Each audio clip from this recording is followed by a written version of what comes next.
Welcome to Fantasy Filmball. My name is Dylan. I'm finally back with another live stream, which seems like it's been like 2 months since the last time I had a chance to do one of these. Part of that is because I had to go on a few travels for work. Part of that was a little mini vacation over to San Francisco, and also the fact that, yes, surprisingly, I do actually have a life, and sometimes that life doesn't revolve around Filmball. I know, crazy stuff to think about and process. Regardless, I'm so excited to be back yapping, chatting, talking awards with each and every single one of you who decided to tune in live or who are coming in after the fact watching this on a replay. I'm just so super excited, super excited to be here today. But I don't really have much of the docket that I want to directly address.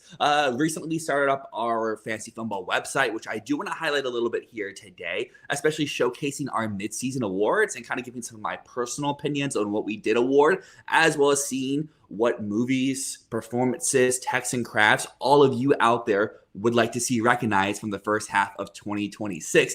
However, I do want to answer all the questions that you may have out there. So let's go ahead and drop down one of our graphics down here below, because this can be about awards season. This could be about movies at large, or it could be the reason why I have been having these live streams is that I've been busy. I've been watching the F1 races on Sunday, and I know this is a channel that we don't talk about sports, but guess what? Today is the opportunity to talk about sports. Also, I've been going to a lot of concerts. There's been a lot of great music to come out in 2026 so far.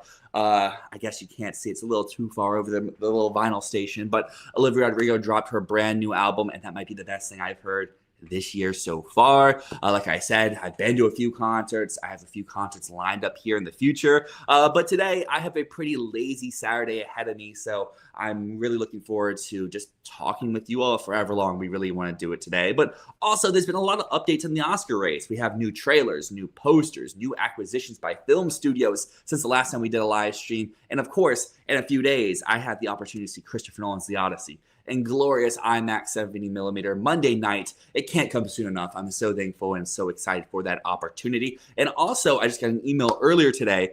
I'm actually going to the Odyssey red carpet experience up in New York City, so hopefully get a chance to say hello to Nolan, get a picture with Zendaya, with Pattinson, with Holland, with all the cool people, with Ludwig even, all the cool people associated with the Odyssey. On the flip side, though, I did go up to New York last week for the Dune Part 3 IMAX trailer launch on Wednesday, and while I may have gotten this cool little hat here, I did not get a chance to see any footage because Lincoln Square broke.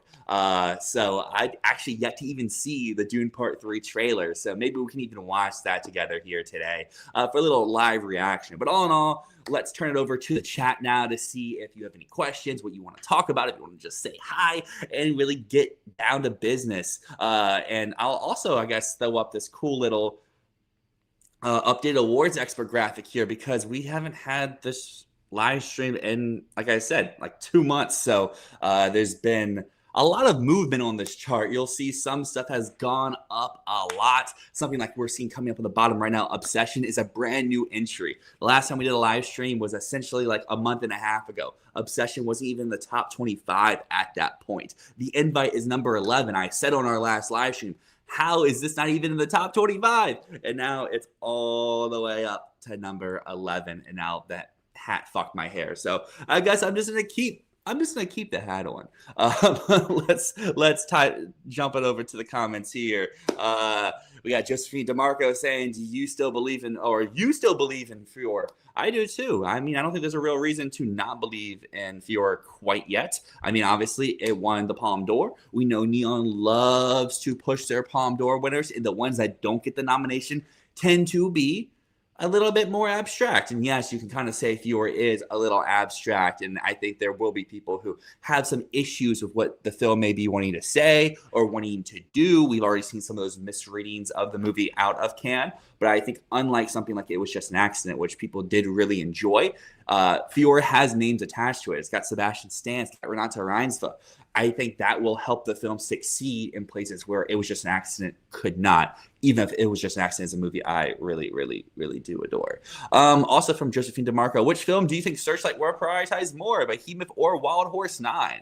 Or do you think they'll prioritize both? Honestly, I think they can do both. I guess I should sit up a little bit more since this graphic's kind of big. I think they'll prioritize both because Wild Horse 9, obviously we know it's from McDonough. McDonough's had 2 straight bangers with the Academy in a row. You could say 3 Billboards was the runner-up that year. It went to Venice, won prizes, continued the Fall Film Festival circuit, continued to win prizes, and won multiple Oscars. It won 2 for acting. It just didn't win the Best Picture prize and lost out on screenplay. And then his next time around with Banshees, I think just had the negative effect of coming on the year of Everything Everywhere. Just a complete up to down sweeper, competing in a lot of the same categories for supporting actor, for supporting actress, for original screenplay, all places that Banshees could have won. So you could say Wild Horse 9 is going to be his PCA moment, is going to be his Nolan moment, his Sean Baker moment. I don't really know if that's going to be true. I think that Wild Horse 9 is that type of movie that I feel like I talk on this channel all the time, that people want to happen, that people want to see awarded. And when you want something to happen so much, you may boost it a little bit in the early parts of the season, but will it actually do that during the line? I'm not entirely for sure. I could see maybe when the actors coming along. We know that McDonough is great at getting his actors nominations and in the win conversation. Maybe John Malkovich could compete with Tom Cruise in lead. Maybe Mariana Di Girolamo could be a contender over in supporting actress. Who knows? Maybe Sam Rockwell. Maybe he gets his number 2. Steve Buscemi, Parker Posey. People are talking about them even if I don't believe in them at this moment. But then for Behemoth, this is one that is kind of a hard read because we know that Searchlight loves to send their priority contender over to Venice. And my question kind of comes down to is, will they send this and Wild Horse 9 to Venice, or will they not?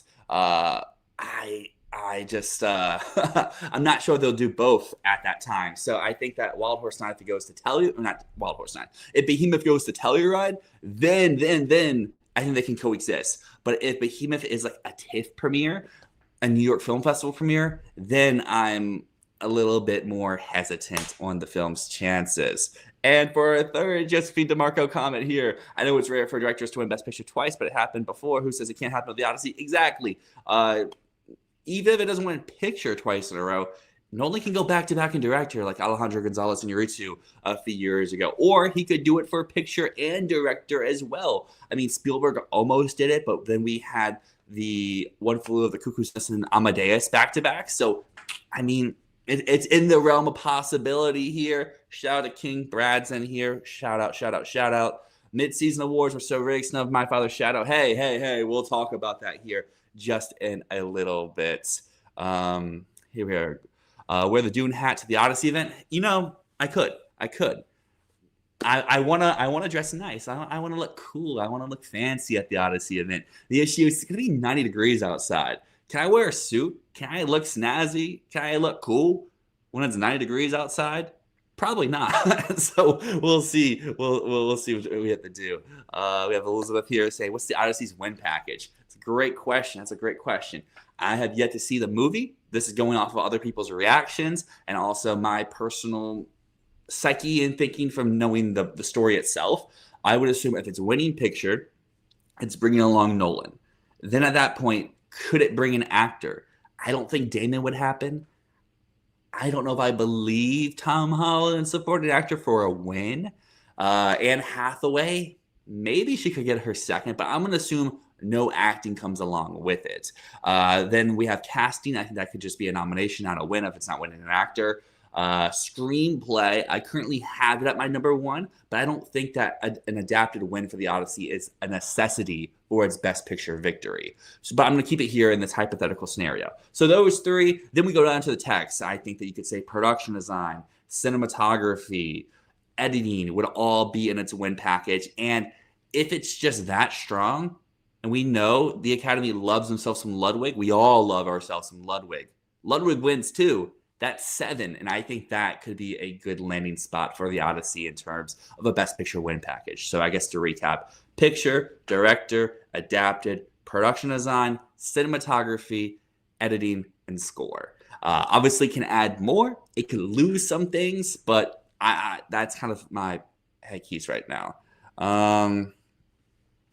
Okay, Vitor. Angel Studios distributed. No, I don't think they would. When are you seeing The Odyssey? Monday night for The Odyssey. Review embargo is on Wednesday. and then seeing it again on Thursday up in New York with Matt and with friend of the channel, and also on our website, Terrence. And I guess that can be a nice little segue over to just talking about the website a little bit here, because let me get rid of this little banner here so you can kind of see it a little bit more. I think it's a fun thing that we've really put together here. A few of us here recently. I guess the first thing I just want to do is just look at the site. You kind of have everything that you would want to see in all one central location. At the very top, you have our awards prospects. Then you can join our Discord. You can follow along here on the YouTube channel. Then you come down to, we have some articles, like we have our Midseason awards. We also have a highlight of our community predictions, something that we've been highlighting throughout the season on our main videos, but now you can also find them in a central location on our website. I'll go a little bit deeper into that here shortly. And then, of course, we're going to have our articles and our reviews. So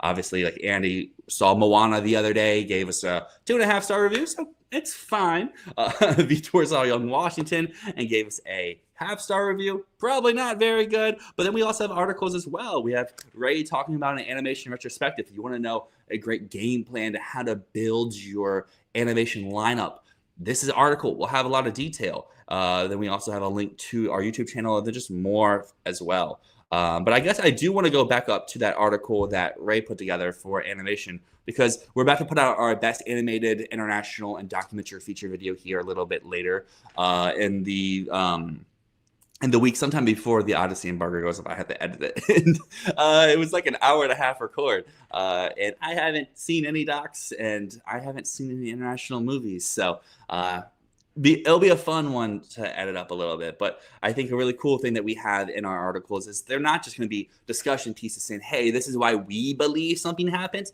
We're going to have stats to back them up as well. It's like with this animation article, you can kind of look at the spread of the typical nominees in their Letterboxd curves, or their IMDb, or the critics' consensus. And you can kind of theorize which contenders this year could fall into those places, as well as using the stuff that we already have for some of these contenders on how to make them work in a typical lineup this year, because animated feature this year is going to be an absolute stat category.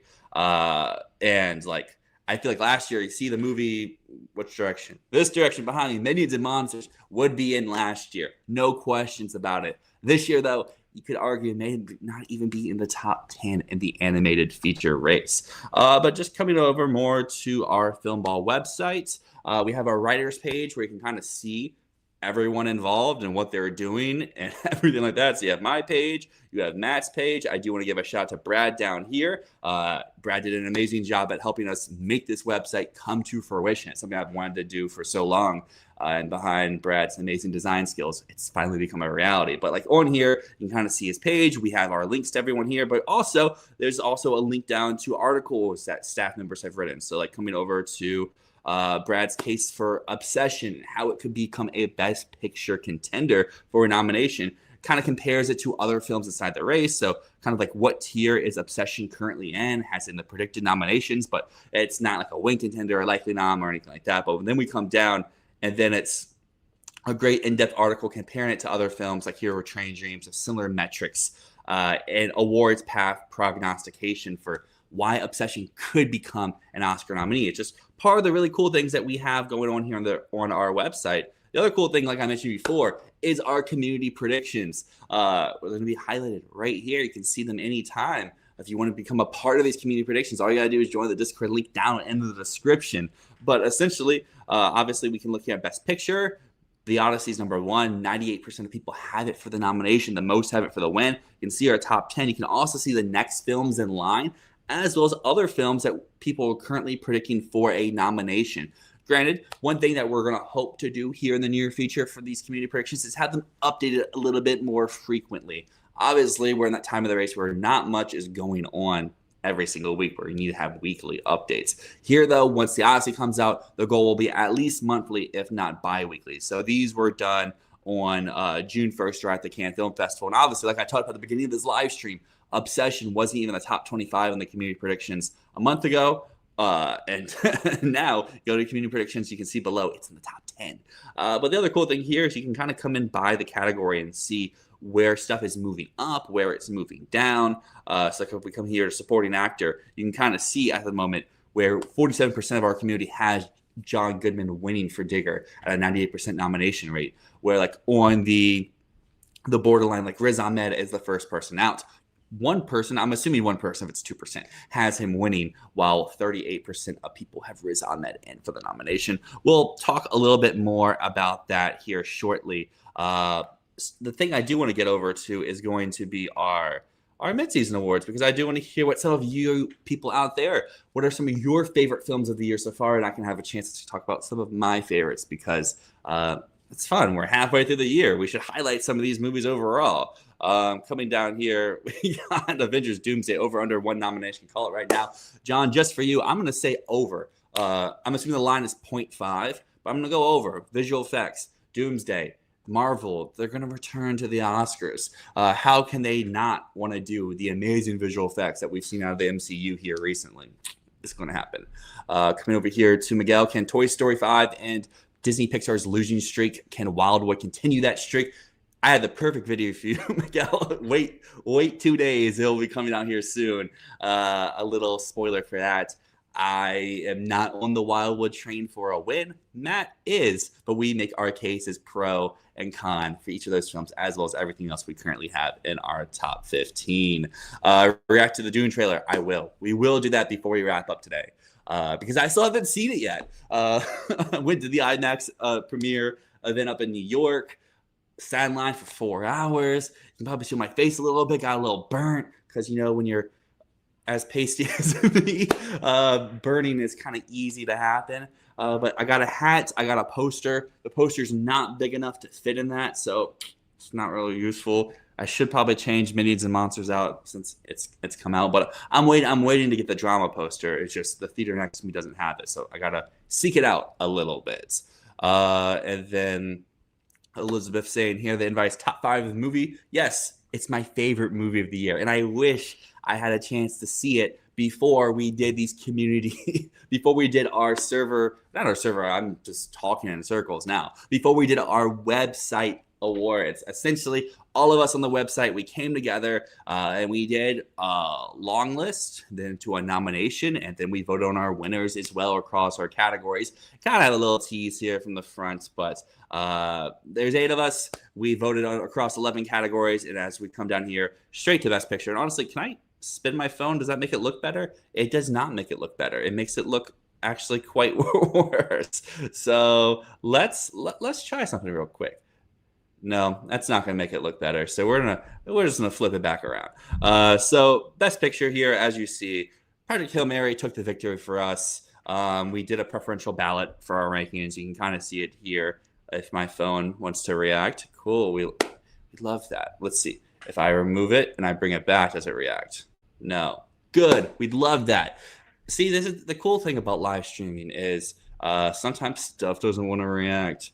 But yeah, just look at it here. I can't zoom in for you at the moment. Project Hail Mary came out victorious for us. It scored 35 points in our preferential ballot ranking. If you're going between 6 points, or I guess it's not technically a preferential ballot, but there's only 8 of us. We had to come up with a cooler, funner way to do it. So first place, you got 6 points. Sixth place on your ballot got 1 point. And Project Hail Mary came out number 1. For me, of this lineup, I would say Project Hail Mary is my number 3. My ballot would have looked like the drama at number 1, or actually the Sheep Detectives was number 1, then the drama at number 2. Project Hail Mary was my number 3, Nirvana at 4, Obsession at 5, and Mother Mary would be my number 6. While I try to get this situated, let's go back over to the comments down here. Could In Ways be Netflix's animated priority?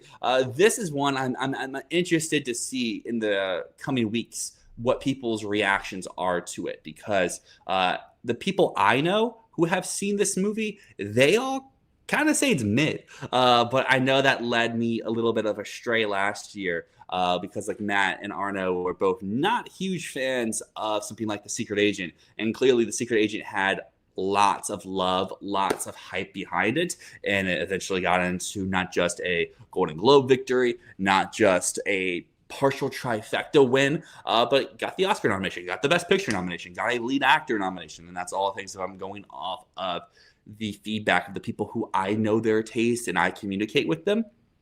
would say that would never happen. So currently, I don't have In Waves in my top 5. It's currently in my top 10.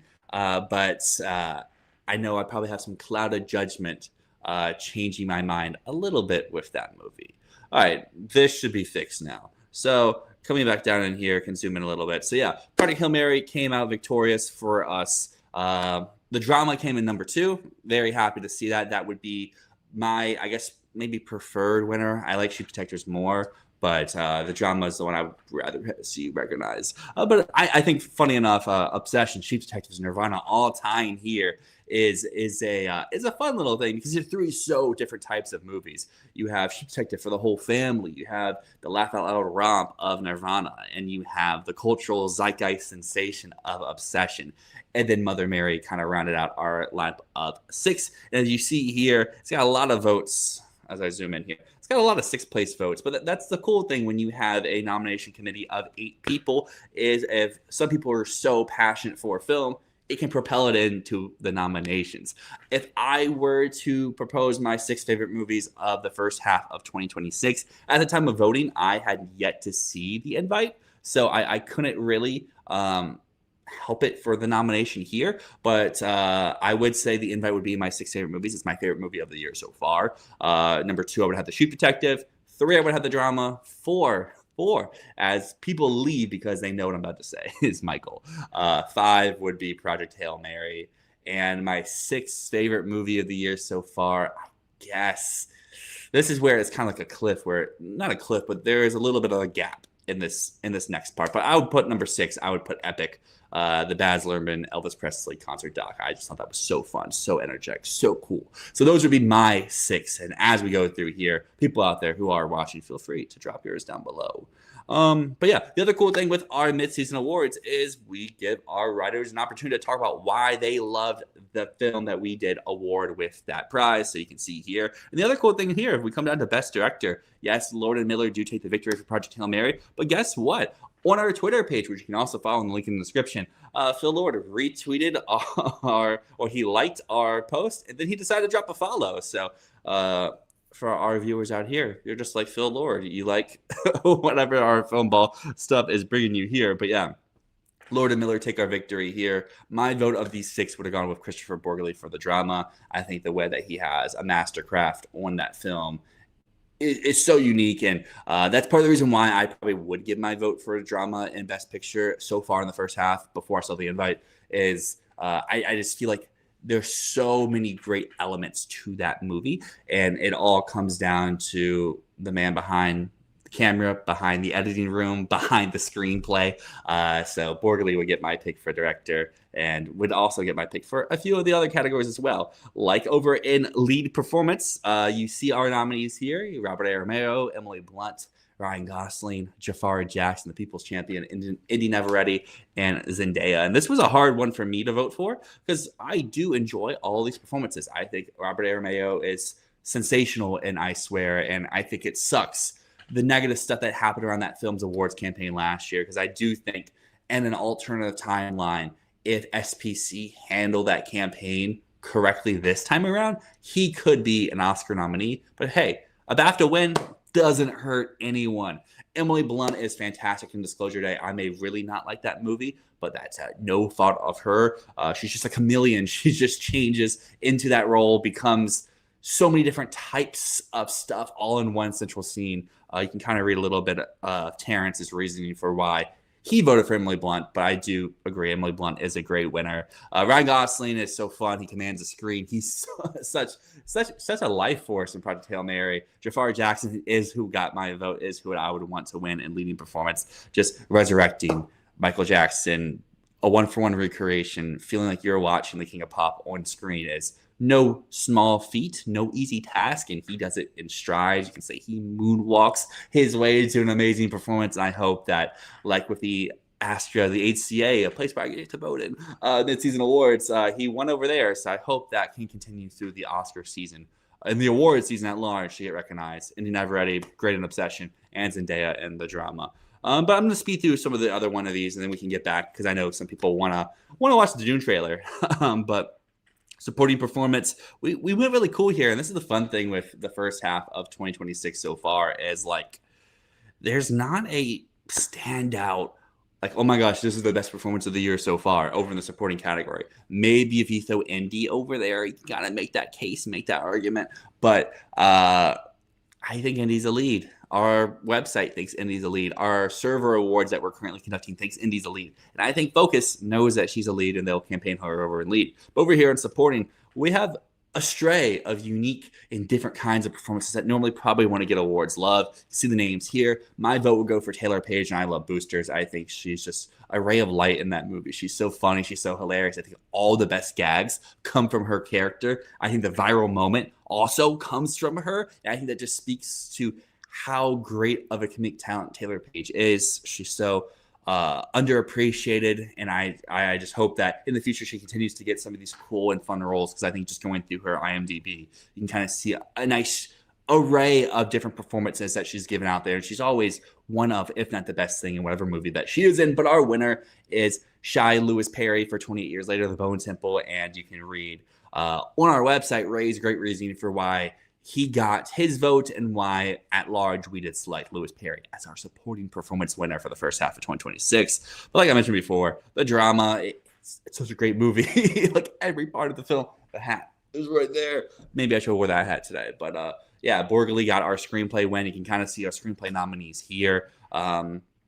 I think this is a fun collection of screenplays, though. You have the drama that's so witty and always feels like it's one step ahead. You have Hoppers, which takes a chaotic approach to a story that we probably have seen a few times as they kind of poke fun of inside the film itself. Nirvana, the ability to craft everything inside that movie. I know a lot of it was improv, but like you still have to get the juices flowing on the page ahead of time.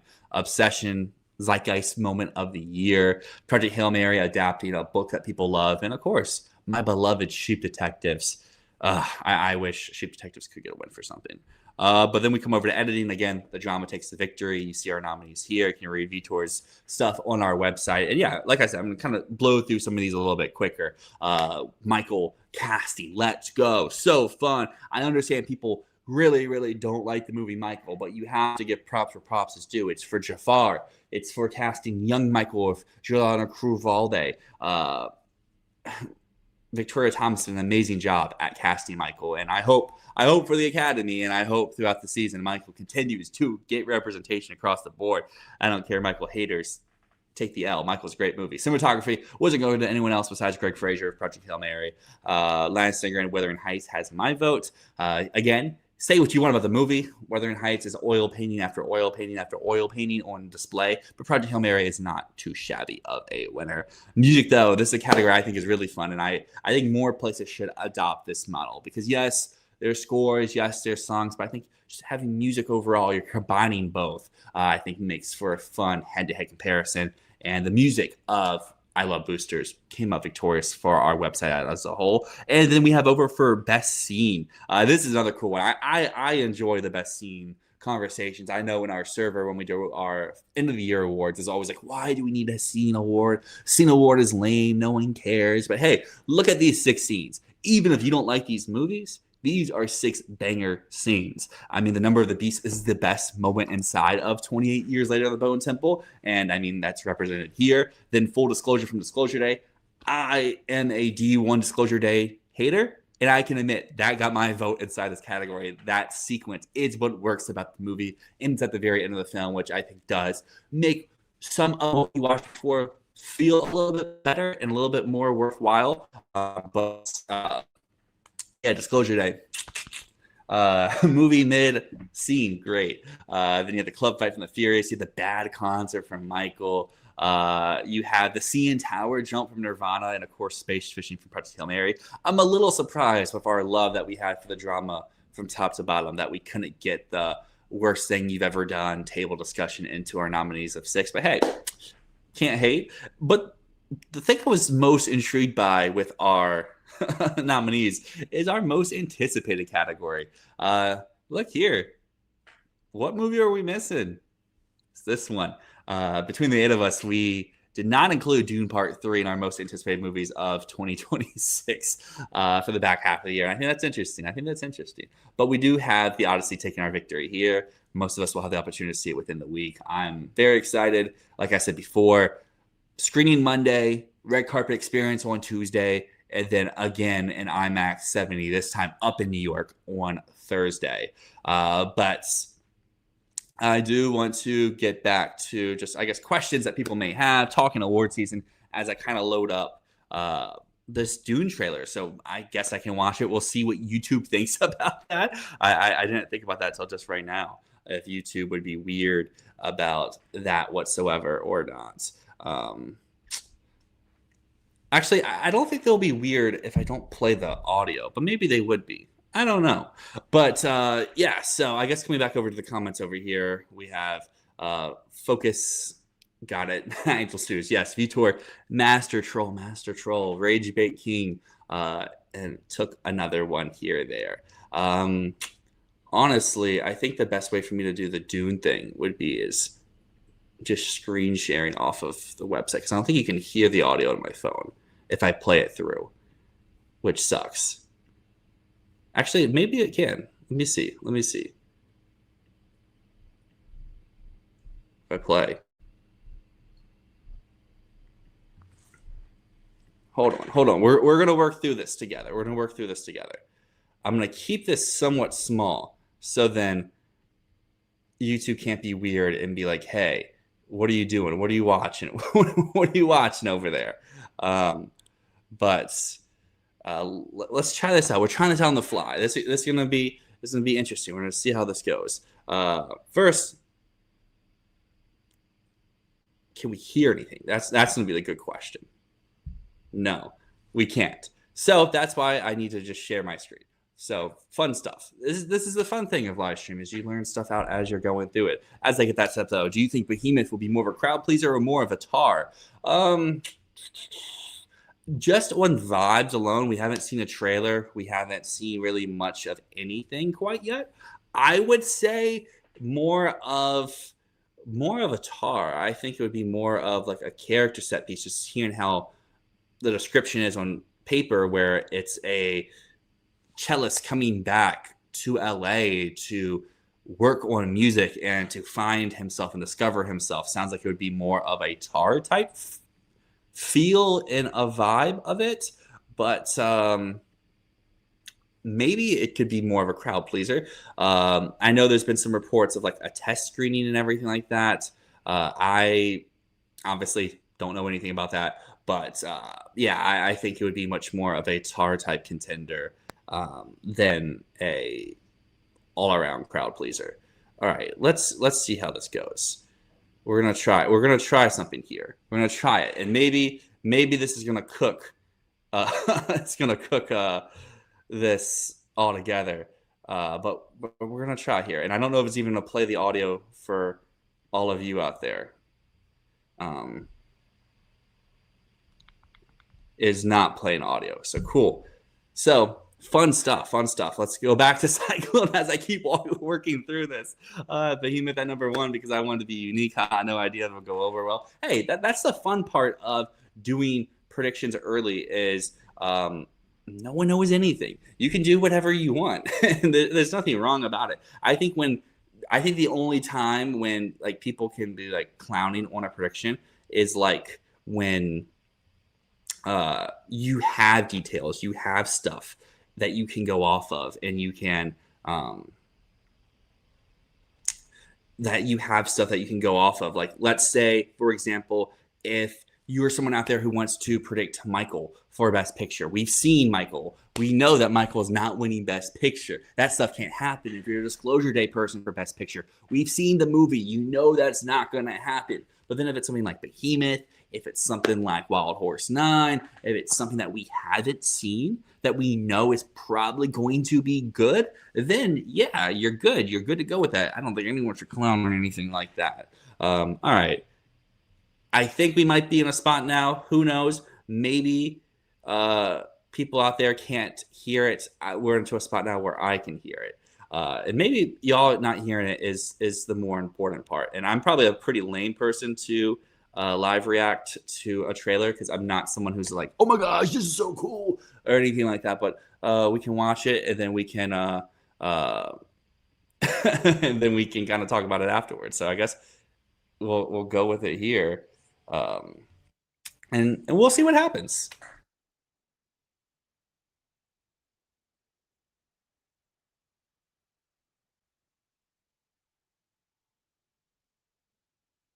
It's epic.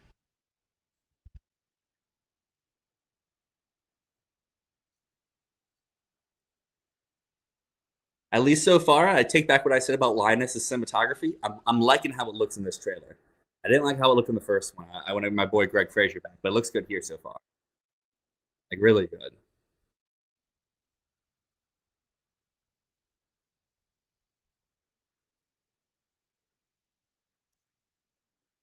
Hell yeah. Duncan Idaho. He's back. He's back.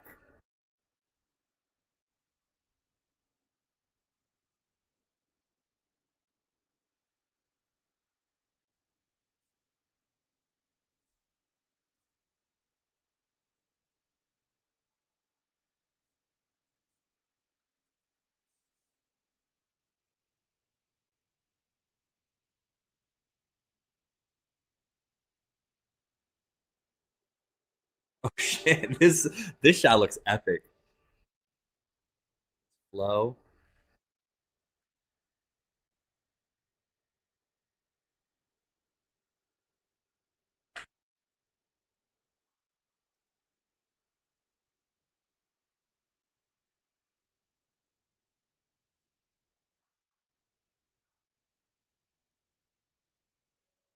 I mean, it looks like Dune's hype for me. Dune's hype for me. Like I said, I'm probably not the best person for trailer reactions. I just sit and enjoy.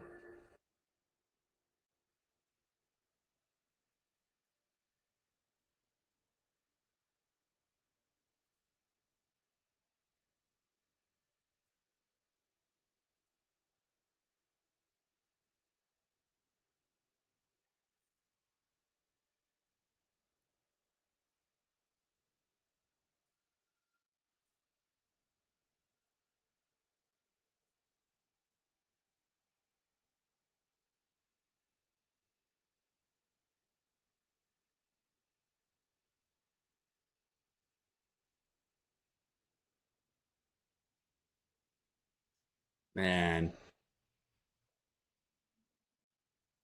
that would have been so nice to see on the big IMAX Lincoln Square stage. But hey, no, trailer's over. Can talk about it now. Probably wasn't the most fun sitting there watching me just stare at it, and I don't even know if you could hear the trailer out there. But yeah, no, it looks great. I take back of what I said about Linus's cinematography from the first trailer. This one looks epic. It looks cool. I really, really, really love that shot of Bardem on the beach. I don't know what grain they use and stuff like that, but that one that looked like a great shot. End of the year film ball top 10 list type shot. But yeah, so it looks epic. Timmy doing Timmy shit. I'm excited to see this next evolution of Paul. I know Dune's never been an acting player, but hey, Timmy's a boy. If Dune is this Return of the King type moment people want it to be, could Timmy come back around? Lead actor seems a little bit too stacked for me for that to happen. But in terms of the rest of the cast, I mean, I'm excited to see more Zendaya. The fact that she was barely in part one, she got more of a presence in part two. And at least from the IMAX event, even though we didn't get to see the trailer, they were handing out two posters, Paul and a Chani poster. And from this trailer so far, it looks like this might be more of a co-lead type situation. So that could be really cool to see more of Chani's character because I've really enjoyed seeing the progression over the film so far. We got Pattinson in here. Who knows what crazy stuff he's going to do? We don't get to hear. And he's sort of like a crazy little voice that we know Pattinson can do. But I'm just super, super excited for Dune. I don't have many thoughts to say on the trailer. That just looked great. I wish I could have the event would have happened because I heard they showed the prologue. But the prologue is going to show before the Odyssey, so I'll get to see it in a few days anyway. And I do agree, Juan. The trailer looks great. Oscar nomination for cinematography. Hopefully, Warner can work it out and the score can be eligible because the little Fremen chant that we've heard so far from Paul sounds great. And I'm sure that'll be worked into the score at large overall. And I'm doing it so good, and December can't come soon enough. I've had this little running thing, and honestly, I could pull that up here to get like a little visual for it. But I've had this running thing ever since I got Letterboxd of just like my most anticipated movie, and then what takes the mantle for it afterwards. So, and essentially the rules are pretty simple. You just have to have a trailer by the time I see the movie before. And Dune now officially has 2 trailers, and I see The Odyssey in 48 hours. So I think I know which one to replace it after that. Oh, yeah, that's right. I have to fix this now because I adjusted it for the trailer. Cool. This should look decent. Boom. There we go. But yeah, so essentially it started off, Tenet was my most anticipated movie. Then we went to Dune, The Batman, Nope. Just look at this collection of bangers up and down this list. Essentially, like I said before, I just had to see one of the movies. So once I saw Tenet, whatever film that currently had a trailer out that was my most hyped, then takes the mantle. So like it was Dune, then it was The Batman, then it was Nope. Then I had to wait for Avatar, Oppenheimer, then all the way to Dune 2, Challengers, Folia, Dune, Nosferatu, F1, Wicked, Fire and Ash, Michael, and now The Odyssey. And in about a day and a half, that Dune trailer, the previous Dune trailer, they will come back around. On the topic of Robert Pattinson, though, over under 1 nomination for primetime, in my opinion. I mean, A24 is always a weird one to gauge. We know that they have the debut. The trailer just came out for that. Julianne Moore probably is going to be in contention based off of the trailer. I know people really want Giamatti to be a winner. We'll have to see how that plays out down the line, but a lot of people currently have the debut as A24's top tier push. If we go to our recent prediction videos, Matt is really in the camp for Club Kid, and Club Kid could be a major contender looking for picture, lead actor, screenplay, casting, maybe editing. And then I am in the camp of The Invite, especially after seeing it. That could easily be a contender for a picture, for adapted screenplay, for Olivia Wilde in lead, for Penelope Cruz and Edward Norton supporting. Probably not Seth Rogen, but maybe even adapted, or not adapted, and maybe even editing as well. So those 3 films, you have different camps kind of in behind them. But then Primetime, is that going to leap over them? I doubt that's the type of movie to go to Venice. So then you're relying on a buzzy TIFF crowd, maybe Telluride to hype it up. And I just feel like from the trailer, I'm in, I'm locked, I'm excited for it. But like, is this going to be the movie that people want to see, want to rally behind, or want to start the commotion for? Pattinson gets to do the Chris Hansen voice, so cool, so epic. But like, what would its package be? I don't know. And I just feel like if we have 3 what look like stronger players on paper, all 3 of which, or I guess 2 of the 3 of which have been seen so far, and we have a trailer for the debut, I would lean to under 1 nomination for primetime. I know A24 is good at like honing in on a specific nom to try to make it happen, like we saw for A Different Man or Sing Sing for adapted. But like, I just don't know if they, in like The Lighthouse for cinematography, I just don't know how they're going to be at trying to push an acting player as the only rep for the film. Because like, it's primetime. Primetime can't really be an editing thing unless it's in picture. Cinematography, probably not, based off that trailer, and also how stacked the cinematography lineup is in this year overall. So like, I would lean to under, but it is what I'm very excited for. And honestly, it sadly won't get to have a spot on this list that's right next to me because Dune is going to be above primetime. But had it come out before the Dune trailer, that's probably my next most anticipated movie for the back half of 2026. Here's a name I haven't seen in forever, as I just clapped on the mic. Moonfall, what is up? Hopefully you've been good. I've been super, super busy, as I mentioned here on the stream for like the last month or so. So I haven't been in the Discord that much, but I haven't seen you around. So hopefully you're doing good. Minions propaganda, of course. We always have to have the Minions propaganda. Minions and Monsters in cinemas right now. Don't let this movie flop because we need more Minions. More Minions never hurt anyone. And in fact, we could do a Minions movie every year and cinema would be saved. The people would be clamoring for it. Probably not based after the performance of Minions and Monsters. But, you know, what you're gonna do? What you're gonna do? But yeah, so I mean, I could dive into some community predictions here. Like I said, we have our film ball community showcased on the website currently, which we looked at those a little bit before. We're going to be doing a new community for our film ball community, I should say, update after people get the chance to see the Odyssey. Because like right now, and I guess I'll just throw this up next to me. Like right now, if we go to our film ball community, what do we have the Odyssey winning? We have it winning picture, director. We have it winning casting. We have it winning cinematography, editing, production design, costume design, sound, score. We have the Odyssey winning 9 Oscars at the moment. Even as an Odyssey hype man, it's not going to win 9. I mean, sound. Why is Dune number 3, guys? We got to fix that on our next update. Dune's not going to lose sound unless it pulls an Avatar. But even Avatar still won visual effects. Dune would lose visual effects before it would lose sound, in my opinion. But yeah, I mean, just looking through here, some other stuff. I'm excited to see the differences from our community when we do our next update. Obviously, it's going to be over here in the picture tab. Like, I've said this all year long. I think you people are crazy for the denial that people have out for the invite. And I think that's really being highlighted right now as we're seeing how amazing this film is doing with its audiences that it's had so far. Like, looking here, the community doesn't even have it in the top 30. This was a month. I get it was a month ago, but like they don't even have it in the top 30, guys. And like I'm sure that will be updated when we do our prediction update, but still it's been in the top 15 all year long. Sundance, I understand Josephine won the prize, but everyone who went to Sundance I talked to said the invite was that movie. Then it goes to the Chicago Film Festival, playing against some other major titles. The invite is still that movie. It goes to San Francisco. The invite is still that movie.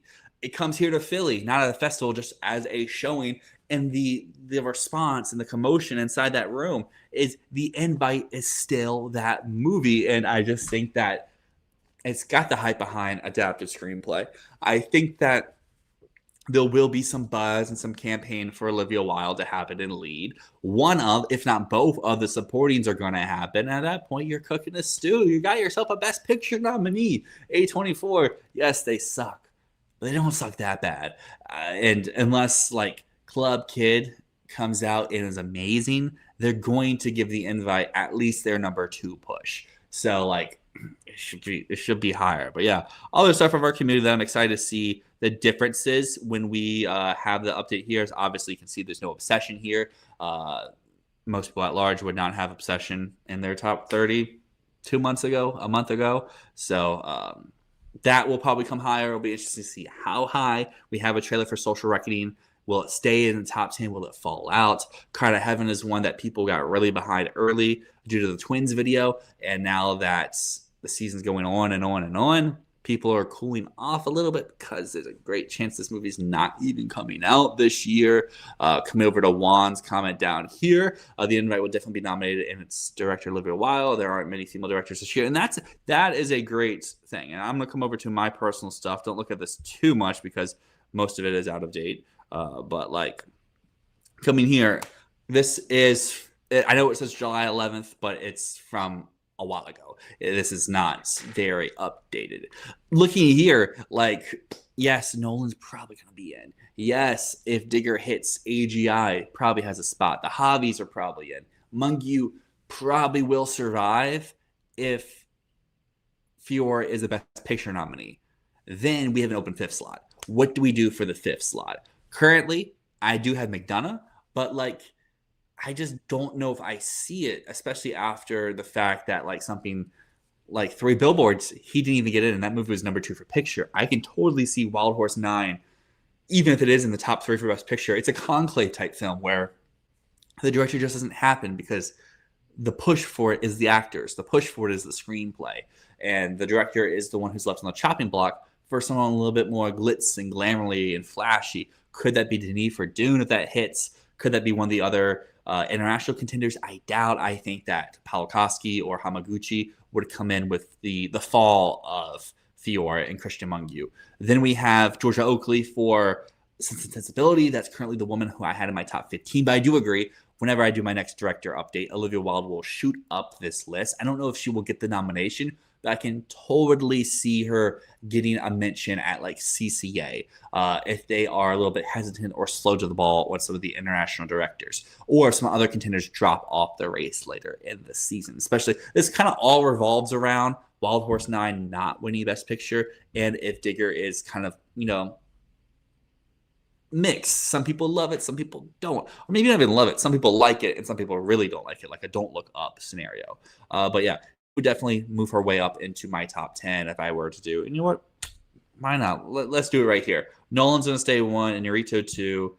Javi's moved to my 3. Mungyu's my 4. Let's come here to add some new people. So like Olivia Wilde, it can be added in. And honestly, that's probably the only person I would add into my top 15. I just like to keep it a solid flat number. So I would move Olivia Wilde in, and kind of just working my way up, I would put her above Eisenberg. I would move Cohen down. I'd put her above Lord and Miller. Sorry, guys.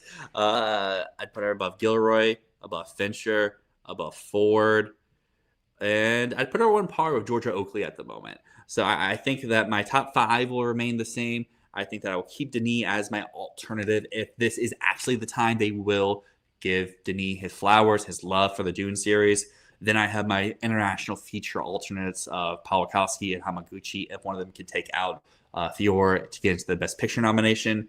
And then we have, I don't want to say the women, but then we have Georgia Oakley and Olivia Wilde, who I think are in borderline Best Picture contenders, where if the studio prioritizes that film, focused with Sense and Sensibility, A24 with The Invite, then they could rise, but I'm keeping them just a step back at this moment. Then we're coming down to like, if Cry to Heaven's a real thing, I'm down for it. If the debut, maybe not the debut. If Jack of Spades is a real thing, I'm down for it. Then we have Fincher and Gilroy. I'll get rid of Eisenberg, and then I'll put Lord and Miller at my 15 to probably some people's dismay. Next comment that we have here is Moonfall. I hope Invite could get director, but the actor-director curse is strong. I'm really cautious to predict it, and I am too, and that's the reason why I'm going to keep her just at number 10, or I guess add her in at number 10. Is like, I can see the path forward, but that's more so my reason to put her into lead actress, is I think that it's what some people were saying for Eva Victor last year, saying that, they directed, they starred, they wrote, they were Sorry Baby, so that will culminate in a screenplay nomination.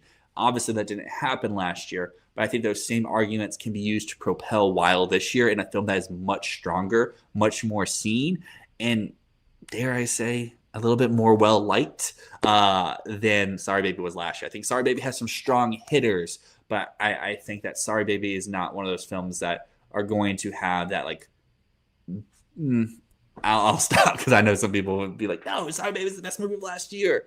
But I think on a wider scale, The Invite is much more palatable to people at large. But yeah, we're about to hit the hour mark here, so I don't know how much more we'll go. But I guess coming over to like my personal stuff, because I don't want to, I don't want to showcase some, because we will have an animated international and doc video coming out later this week. We recorded for an hour and a half. We were doing about 20 minutes in animated, and then your guys are in for a treat. Matt went with his deep dive for pros and cons for his top like 20 in both doc and an international. So we're gonna have a lot of knowledge coming your direction. But in terms of our last video that we did, which was our text and crafts here, nothing's obviously changed since we recorded that video. But like over here for song, I think it's fun because like I do have Swift at number 1 for the moment, but I more so because I don't know the alternative. I understand the La Bola Negra song. I know it's the one in the snow, so I should change this. And honestly, I'll do that right now. That way, because as you see, I like to give them cool little names. So, it's already here. Song in Snow.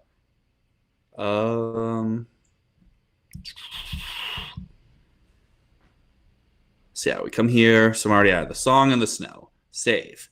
Because I like to give them cool little names, because this point of the year, we don't know anything about the song category. So like, I have Swift at my number 1. I have the Song in the Snow as my number 2. I understand the reasons for it. My more hesitation is Amelia won that year due to a lack of no real competition. And I don't know if Taylor Swift is competition, but on paper, she should be. And I think the Academy going out for a song not in the English language is going to be a little bit of a hesitation, a roadblock. But we could see that not be the case, especially whenever I get the chance to see the movie.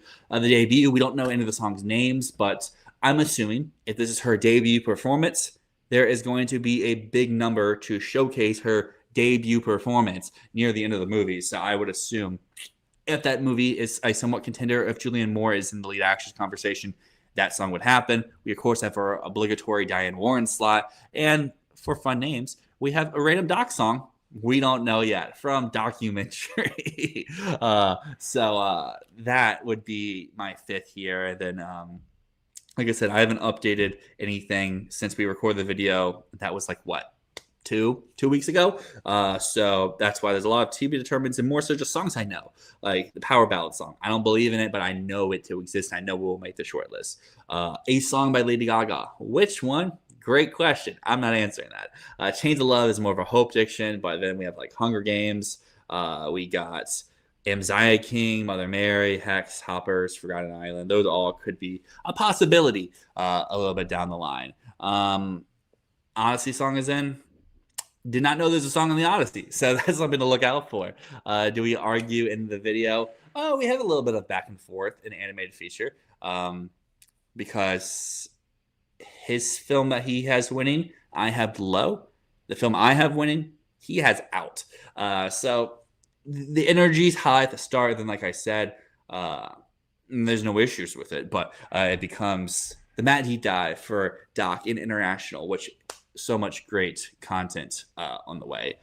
Shout out Messiah King. Come here back to Wong. Can Dune chant with Timmy be nominated song? Who knows? Sounds cool in the trailer, but I don't know if it will be eligible or not. Do you have Minions winning? I don't. Sadly, like I said, I think this came out last year. I think it's number 2 in the category, or maybe number 3 because of the box office performance. It would be behind Zootopia 2. But I think Minions gets nominated with ease in 2025. But in 2026, it's like my borderline like number 9 contender. I have my top 5. Then I have the film that I probably should have in because I don't have room for it.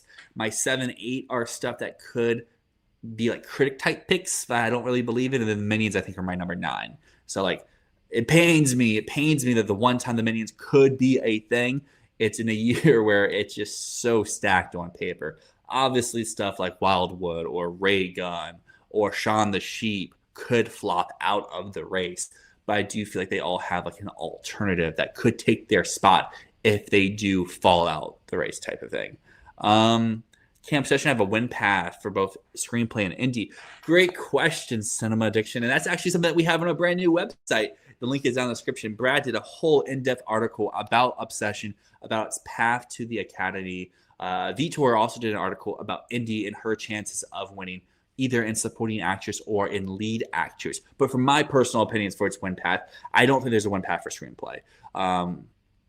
You could say XYZ, but I think that Sinners last year had more to offer than something like Obsession. I don't think Obsession is going to get to the level of Sinners in terms of the industry appeal, top to bottom, record-breaking nomination total, and everything like that. I understand Obsession is so much stronger than anyone could have believed even a month ago, even 2 months ago, even maybe a week ago. But like, I just don't think that screenplay is going to win when you have stuff like Alejandro Gonzalez Iñárritu's Digger come into the conversation. Like when you have stuff like Wild Horse 9 that some people theorize could be a Best Picture winner. Like when you have films like Fiora that are going to get the nomination. Like when you have stuff like Behemoth that I really believe in. And then if you have the debut in picture or you have Club Kid in picture, that is your 5 for screenplay. Who does Obsession take out at that point? Yes, you could say there could be 6 original films in Best Picture this year, but then who is the odd one out? Fiora is not missing. I doubt Digger or Wild Horse 9 would miss. I have this feeling for Behemoth that wouldn't miss. So then it's Obsession versus the A24 slot of the debut or Club Kid. And I think that is the conversation to be had. I know in Matt and I's video, Matt was saying Obsession and Club Kid can both happen. They don't cross, but I do think they cross a little bit in terms of filmmakers who their first presence to these people are going to be this year. Sorry, I just got Scott. I saw Moonfall's thing of having pod conversations. I did go look up those guys. I've seen them on TikTok before. Funny dudes. We should start doing that. That's honestly what these live streams should be. It's just shooting the shit, yapping around. But coming back to Obsession, I kind of agree with Marcos here that Obsession's not getting anything. If it does, it's just indie.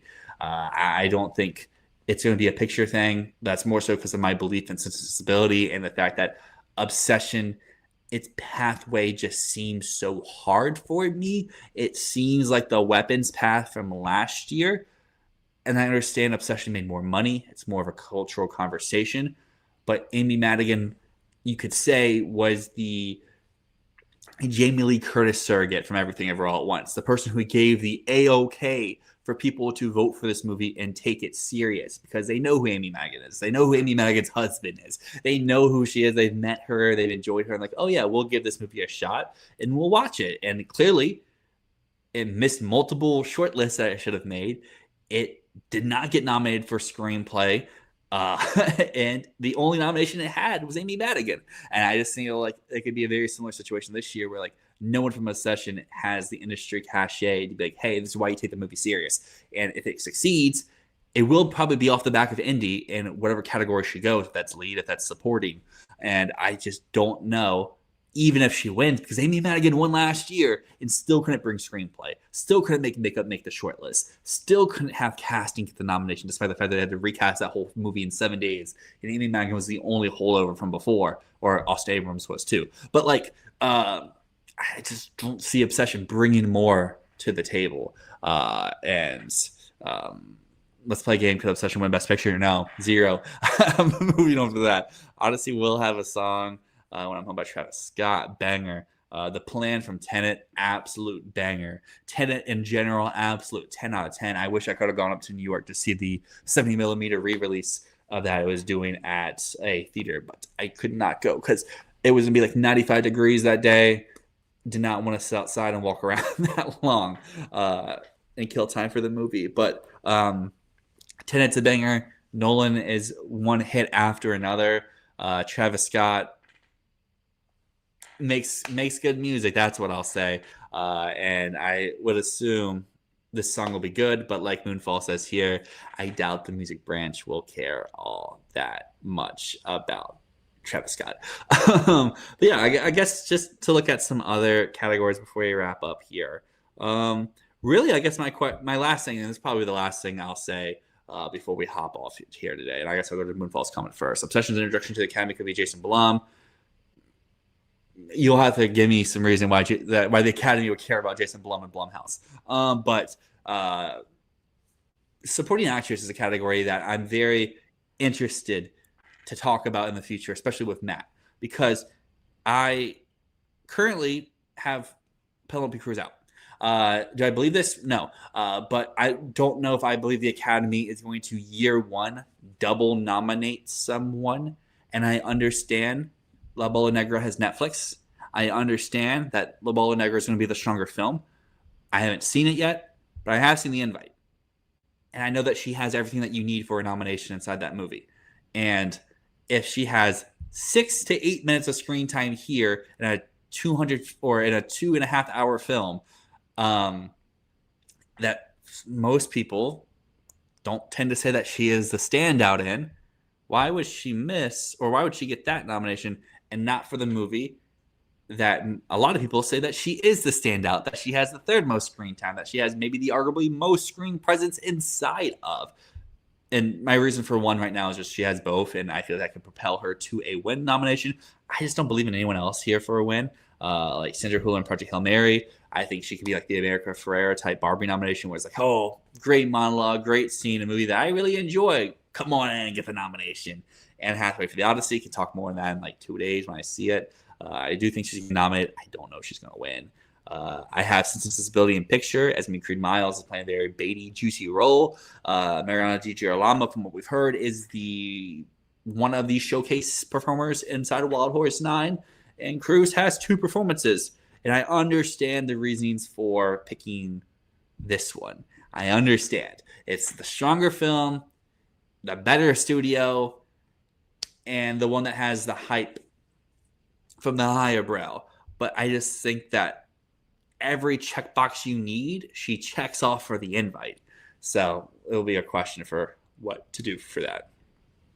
Don't do Sandra Hüller like that. She's way more than Ferreira. I like them both in the movie. That's not a knock against Sandra Hüller. I think her and Ferreira are pretty good inside their films. Are they my favorite performances? No. But I think that Hüller and Ferreira both do the job that they need to be done, and they don't do more because the film doesn't offer them more, not because they can't do more, if that makes sense. Don't think Gosling will be nominated. And yeah, let's go over to lead actor real quick. Lead actor here. I'll move up a little bit so you can see what I'm laughing at. Number 5.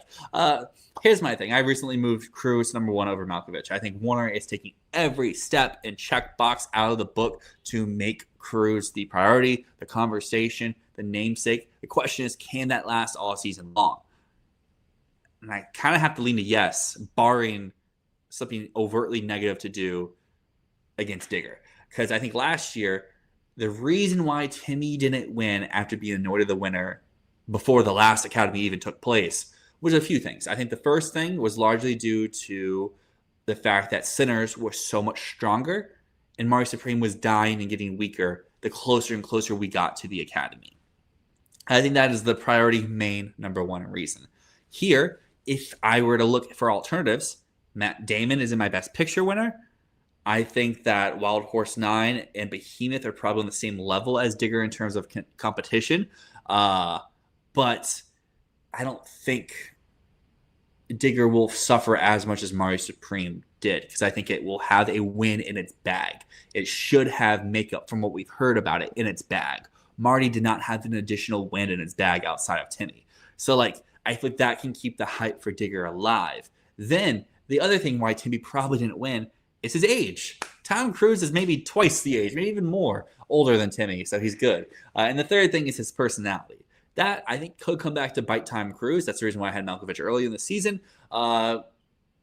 People my age, 26, we know Cruise as the cool guy. We know him as the fun, Mission Impossible guy, putting his body on the line to give us cinema. Savior of cinema, some would say. Promoter, hype man of cinema, as others would say.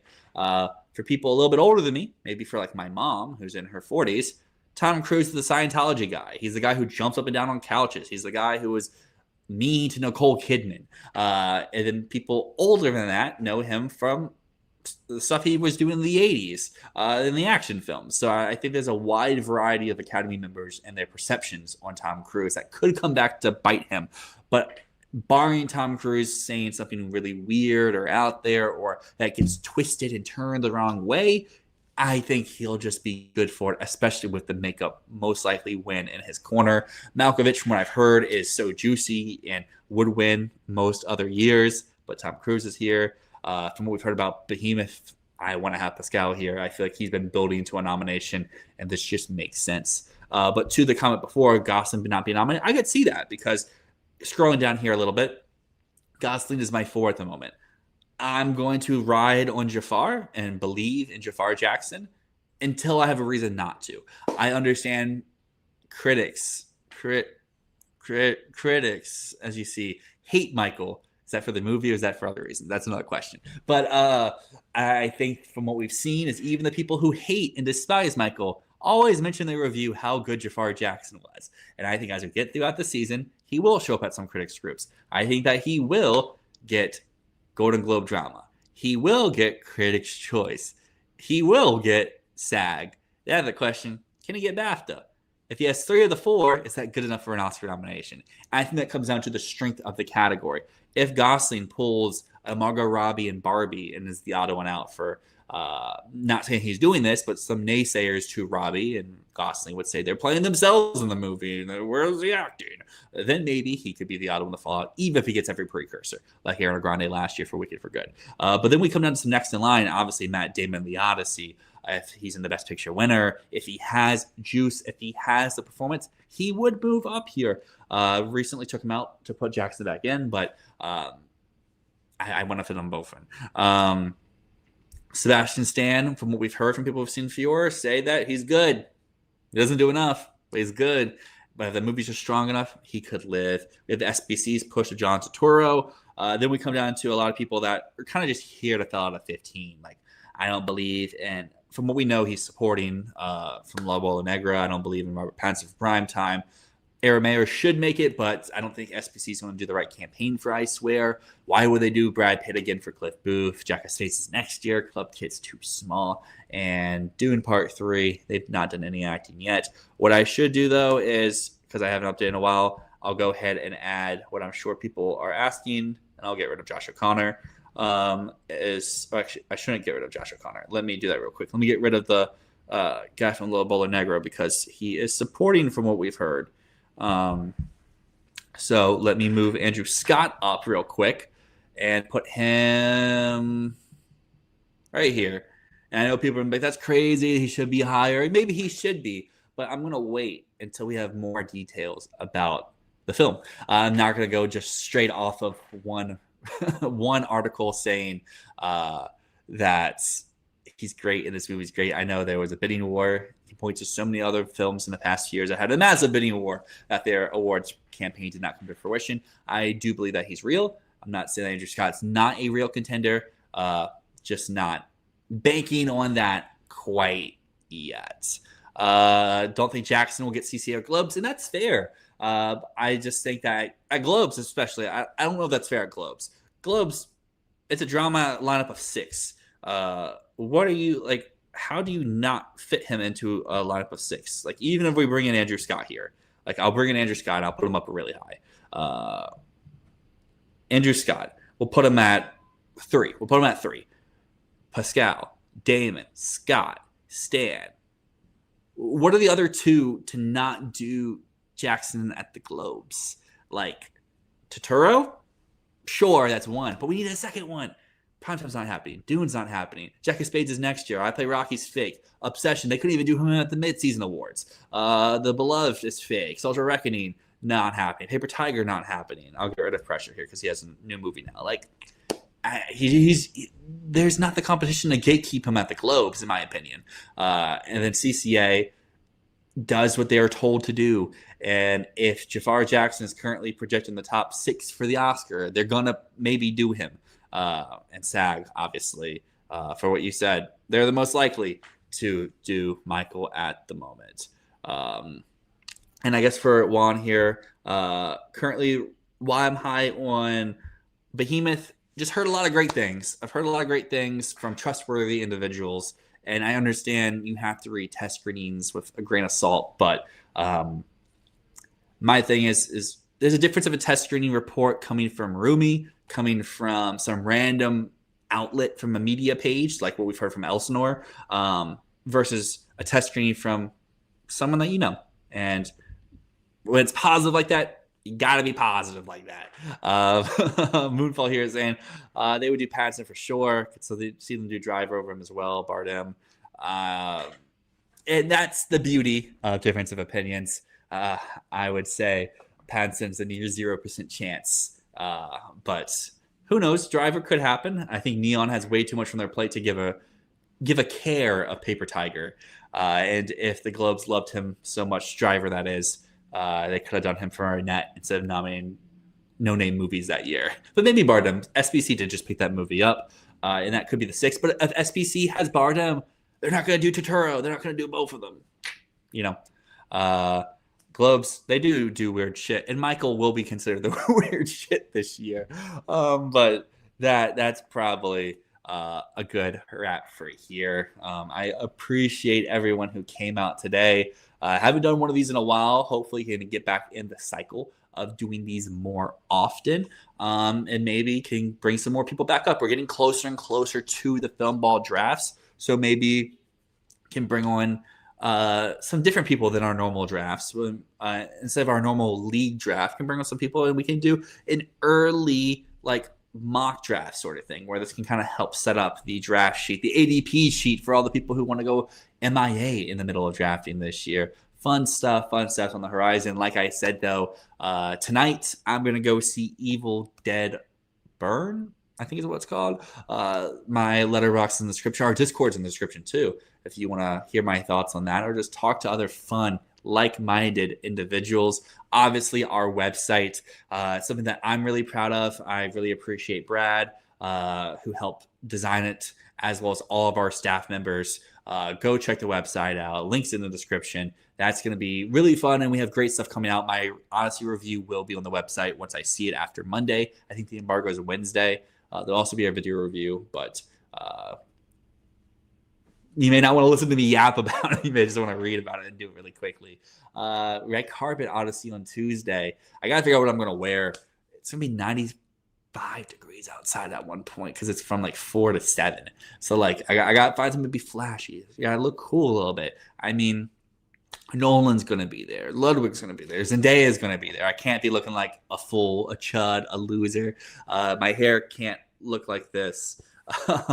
But that's on Tuesday. Wednesday, going up to New York to celebrate the weekend. Getting to see Hades Town. Thursday, IMAX 70mm New York City, AMC Lincoln Square, The Odyssey. Monday's also 70mm IMAX, but not Lincoln Square. And then the weekend. The weekend will be fun. I get to take off a few days of work this week, so that will be a positive. But yeah, Animation International documentary prediction video. I will start to edit that once I wrap up here and eat lunch. And yeah, until next time, my name's Dyl, and this has been Fantasy Filmball.